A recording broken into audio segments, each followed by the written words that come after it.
Good morning. I'm Tom Spiggle with the Spiggle Law Firm, where we help people who have been fired or afraid that they might be. Welcome to the Spiggle Spotlight, where we talk about what is going on in the news with employment law.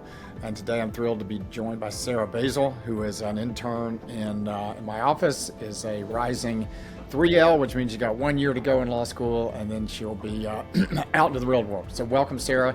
What are we talking about today? Thanks, Tom. I'm excited to be here. We are talking about a recent lawsuit in which a transportation company refused to hire people that are hard of hearing. And this is under the Americans with Disabilities Act, Correct. is that right? Yeah.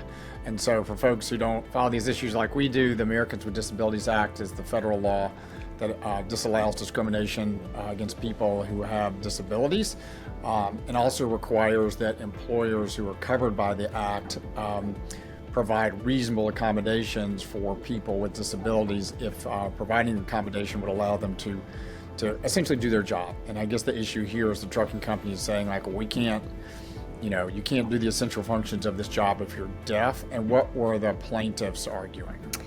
So actually there's a little bit of there's a policy in which if an applicant is deaf, it would go right to the manager to decide if they can do the job. So it was kind of like they're challenging the policy at work that's like moving the applicants to a different person. So they're basically being treated differently by moving to like a different manager to decide if they can do that job. And the plaintiffs were basically arguing that this is unreasonable. All these people were qualified and they should be treated like anybody else if they have reasonable accommodations.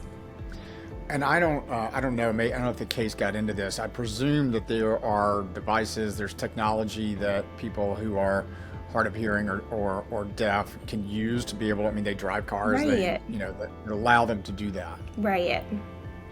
Yeah, and so the question then here, I guess, is since this technology exists and they can perform the essential functions of the job, then the company doesn't have grounds to essentially treat them differently in the hiring process, which they were doing just as a matter of course. If you're hard of hearing or you're deaf, you get bumped to a different, level in the hiring process. Is that the issue?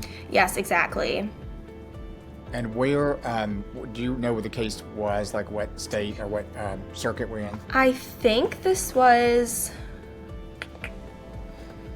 I do not know, but it is, the district judge is John M. Jared. So if you know Okay. which circuit he's a judge for. It doesn't matter so much. Yeah. It's just for people who don't follow this every day like we do.